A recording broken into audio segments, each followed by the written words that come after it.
Alors, j'ai souvent des questions sur les chaussures. Est-ce qu'il faut des chaussures de vélo pour faire du spinning? Oui, non. Quel est l'intérêt? Quand vous débutez, vous n'en avez pas besoin. Très honnêtement, c'est inutile. Des chaussures de sport feront l'affaire. Au bout d'un certain temps de pratique, ou dans des cas particuliers, par exemple si vous avez des très longs pieds, si vous avez une instabilité au niveau de la cheville, si vous avez... On peut avoir plusieurs raisons qui peuvent pousser à acheter directement des chaussures, mais la meilleure raison, c'est tout simplement qu'on va pouvoir maximiser son entraînement. Le plus simple, je vous montre, tout simplement avec et sans chaussures, et vous allez comprendre. Sans chaussures, on est simple. En chaussettes, c'est pas l'idéal, on va pas se mentir. Hein. On va pas se mentir. Mais quand on met les pieds, quand on est comme ça, quand on met les pieds de cette façon-là, si on prend un pied à un pied, si on prend le vélo et qu'on ne pédale qu'à une jambe, en fait, ce qu'on voit très rapidement, c'est que l'essentiel de l'effort, le travail, se fait au moment où on appuie, on a l'engagement des quadriceps, mais une fois que la pédale est derrière, on ne peut plus faire grand-chose. C'est la deuxième jambe qui va prendre le relais et qui va pousser sur la pédale pour remettre la pédale en position haute et on va recommencer un cycle. Au final, si on n'a pas de chaussures et qu'on appuie juste sur des pédales, sans les cale-pieds, on ne fait qu'appuyer sur les pédales. Donc on utilise essentiellement les quadriceps et on perd toute une partie du bénéfice d'entraînement parce que la chaîne postérieure n'est pas bien engagée. Quand on met des cale-pieds, comme ici, cale-pieds et chaussettes, pas idéal, ça fait mal. On va pouvoir un peu augmenter la qualité du travail, surtout quand on serre tout simplement la pédale, puisqu'on va pouvoir venir gratter un peu plus vers l'arrière. Et ici, quand on est en position semi-haute, on va pouvoir ramener le pied vers l'avant, engager un peu plus psoas, muscle des hanches, et on va pouvoir avoir un début de cycle de pédalage. Et à un pied, on peut, avec l'inertie, réussir à peu près à engager toute la chaîne musculaire. Dans le cas d'une chaussure avec une cale. En fait, avec une cale, on va tout simplement... Hop, j'ai perdu la caméra. Bah oui, j'ai perdu la caméra. Quand on a une cale, on va pouvoir tout simplement faire corps avec le vélo. L'intérêt, c'est qu'on va pouvoir clipser la chaussure à la pédale. Donc toujours pareil avec mon test à un pied. Là, ici, on n'a aucun problème. On va pouvoir tourner les manivelles et pas seulement appuyer dessus. Donc on peut tirer vers l'arrière, on peut ramener en haut. Et là, l'intérêt énorme, c'est qu'on va pouvoir utiliser les muscles forts, ischio, fessiers, qu'on a du mal à engager quand on n'a pas de chaussures qui soient correctement fixées au vélo.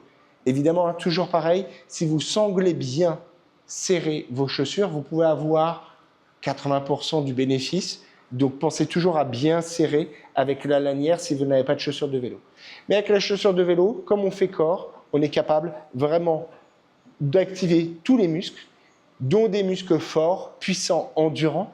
Et donc, on va pouvoir, pendant son entraînement, quand on va avoir une certaine fatigue, par exemple au niveau des quadriceps, au lieu de pousser, on va pouvoir travailler la chaîne, plutôt la chaîne postérieure, en grattant vers l'arrière, en ramenant vers le haut. Et en fait, on va pouvoir alléger le travail des quadriceps. Ce travail-là va se faire de façon complètement naturelle et en fonction de la fatigue, en fonction de la position qu'on va adopter, on va travailler soit un muscle, soit un autre, et tout ça de façon naturelle en faisant corps avec le vélo. Donc le choix des chaussures, c'est vraiment quelque chose qui s'impose à partir du moment où on travaille.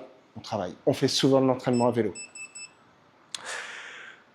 Au niveau du choix des chaussures, il y a des chaussures de spinning qui existent, qui sont dédiées à la pratique du spinning. C'est largement suffisant. Différence entre chaussures, donc ce qu'il faut, c'est un modèle de chaussures, soit spinning, soit comme ici, des chaussures de VTT. Chaussures de VTT, il y a des crampons pour la boue. Forcément, dans une salle de spinning, ça sert moins souvent, mais c'est bien parce que ça permet d'éviter de glisser aussi sur le sol, qui est souvent lisse et humide. Les cales, donc ça, les cales, c'est ce qui va permettre à la partie métallique de faire l'accroche avec la pédale. Le modèle de cale, c'est des cales SPD. Ça s'appelle SPD. C'est celles qui sont utilisées pour le VTT. Je vous conseille très fortement d'utiliser des cales de marque Shimano. C'est les inventeurs de la cale. Il y a des cales qui coûtent 2-3 € de moins qui sont compatibles.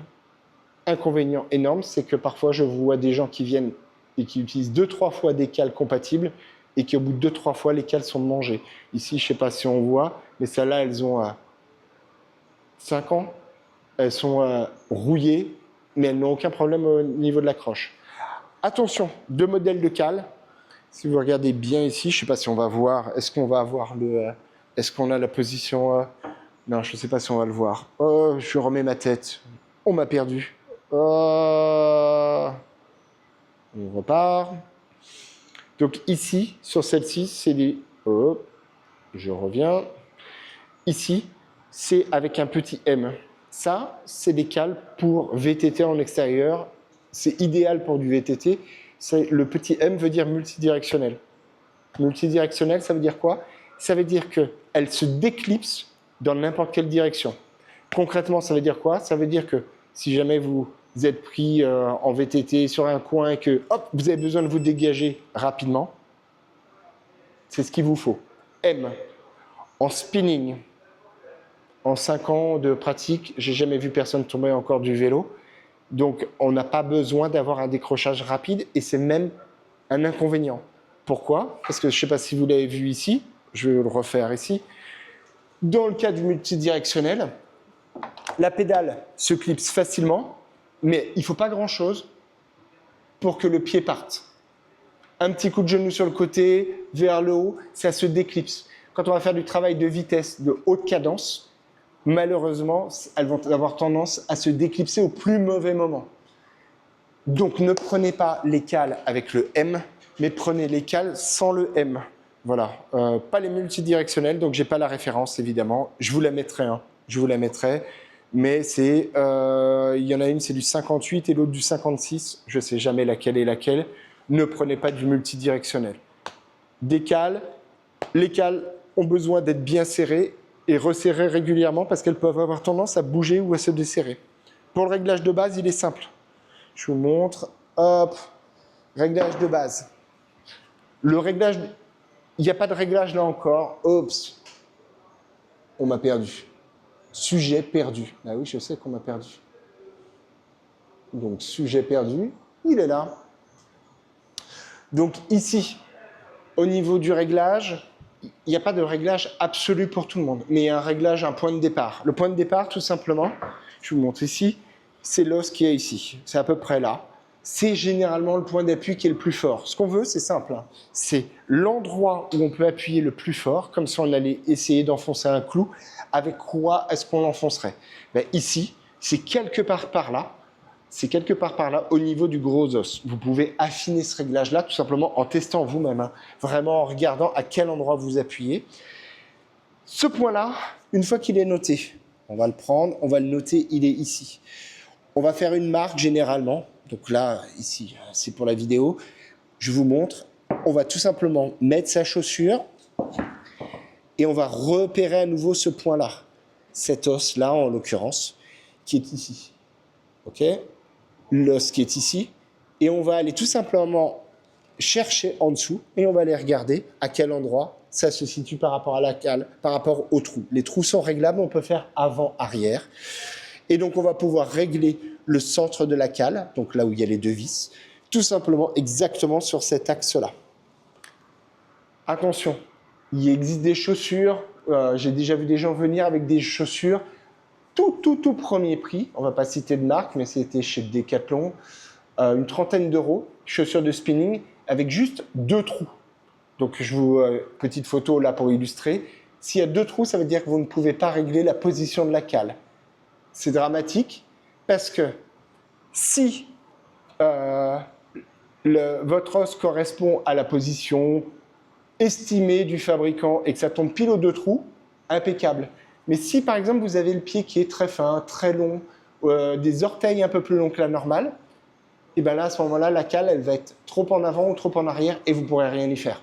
Donc il faut vraiment avoir ici 2 rails et la possibilité de régler en avant, en arrière.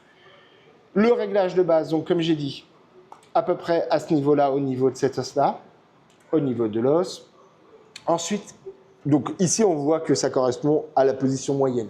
Généralement, pour l'essentiel des personnes, si la pointure de la chaussure est bonne, que vous n'avez pas de particularité, c'est souvent une position moyenne, mais à 1 cm en avant, 1 cm, même 5 mm en avant ou en arrière près, il va y avoir une énorme différence.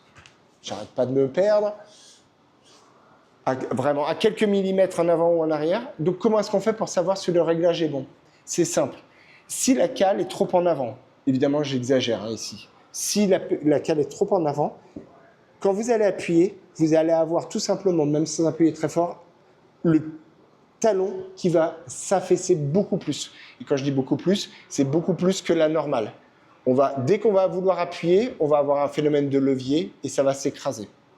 Si à l'inverse, on a la cale, par exemple, j'exagère encore, qui est au milieu ici, à ce moment-là, on va perdre en mobilité. C'est-à-dire que quand on va vouloir faire de la force et faire des grands cercles, au lieu de pouvoir pointer le pied, ramener le pied, écraser et faire un cercle complet, on va être assez immobile et on va travailler comme si on appuyait qu'avec le talon. Mettre une cale en avant, ça permet légèrement en avant, ça empêche d'appuyer fort.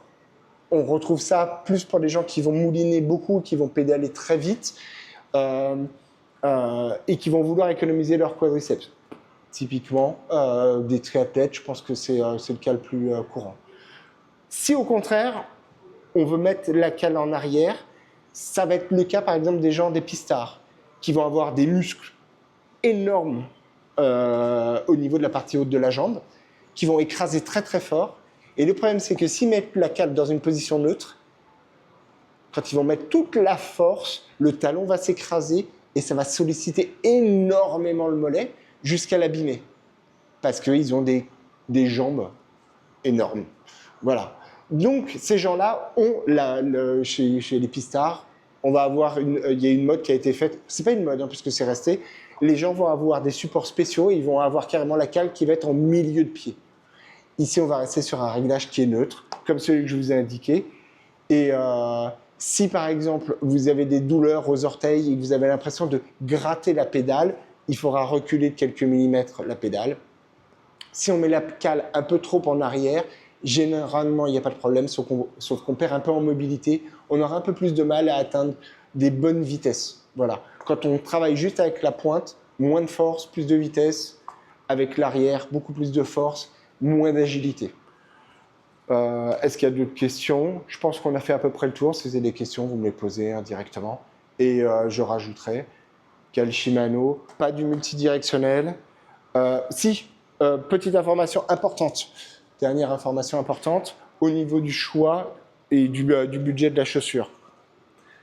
Ce n'est pas le budget qui importe pour du spinning. Sur les chaussures, ce qui fait la différence entre des chaussures haut de gamme, par exemple pour les VTT ou de route, ça va être les matériaux de construction, avoir des semelles qui sont en carbone, qui sont très rigides, avoir une ventilation, avoir un système de serrage qui est aérodynamique, rapide à mettre en place, qui sert de façon parfaite le pied.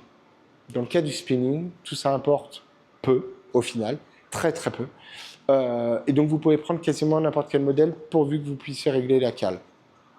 Par contre, n'achetez pas un modèle qui ne convient pas exactement le premier jour et n'espérez pas vous dire « Oh, il va se faire avec le temps ». La particularité d'une chaussure de vélo, c'est que ça ne se fait pas.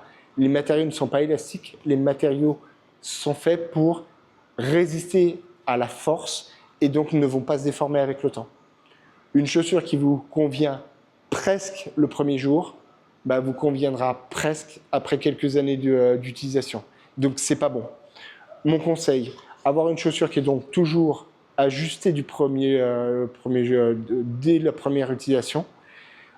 Éventuellement, si vous voulez les essayer en magasin, prenez une paire de chaussettes un peu plus épaisses, puisque en spinning, on a tendance à avoir le pied qui chauffe puisqu'on est en intérieur. Mais assurez-vous que vous avez un bon support au niveau du talon. Donc ça, je vous montre par exemple l'exemple ici. Comme on va tirer sur la pédale, comme je vous ai expliqué tout à l'heure, évidemment, une fois que la chaussure est fermée, ce qu'on veut, c'est que le pied ne puisse pas sortir. Si on attrape le talon ici, je ne peux pas enlever le pied de la chaussure. Si je peux enlever le pied de la chaussure, évidemment, quand je vais être sur une phase ascendante, je vais perdre de l'énergie pour rien. Le dernier point, qui est l'opposé, c'est qu'on veut avoir aucun point de compression particulier. On ne veut vraiment pas avoir d'inconfort à aucun endroit. Donc on ne veut pas avoir, si on a le pied un peu large, il existe des modèles un peu plus larges. Ne prenez pas des modèles classiques vélo pour pied fin, puisque dans ce cas-là, ça ne s'élargira pas. Donc il ne faut pas avoir de douleur sur l'extérieur du pied, pas de douleur en haut et une bonne accroche à l'arrière. Si ça se balade, c'est pas bon. Si c'est avec quelques points de compression à certains endroits, vous les garderez toujours, ça fera toujours mal sur la durée. Donc il faut que la chaussure corresponde bien, soit bien ajustée. Et ça ne dépend pas du prix. Vous pouvez avoir des chaussures, donc par exemple, là, pas de marque, mais ce modèle-là me convient parce que c'est un modèle VTT, j'ai le pied un peu large. Les modèles VTT sont souvent un peu plus larges, en règle générale. Chaussures vélo, cyclisme, il y a des modèles qui existent qui sont en wide, mais c'est rare. Les pieds des cyclistes sont visiblement fins. C'est pas mon cas, c'est pour ça que je suis pas cycliste. Donc on peut trouver chaussures à son pied à tous les tarifs, mais il faut que ça corresponde dès qu'on les essaye. Voilà, n'hésitez pas à essayer. Moi, pour ma part, je suis pas fan d'achat par correspondance pour les chaussures de vélo, parce que j'en ai acheté plusieurs paires par correspondance. Et à chaque fois, il y avait un problème, donc il faut renvoyer. Voilà, aller dans une boutique, tester. Ne regardez même pas le prix, testez. Essayez les différentes pointures avec une paire de chaussettes un peu plus épaisse. Et ensuite, vous voyez. Ne choisissez pas en fonction du modèle, de la couleur, du budget. Vous allez voir, à tous les prix, on a des chaussures qui peuvent correspondre. Et les chaussures les plus chères, parfois, font très mal au pied. Donc, c'est inutile. Si vous avez des questions, en commentaire. Sinon, je vous dis à la prochaine.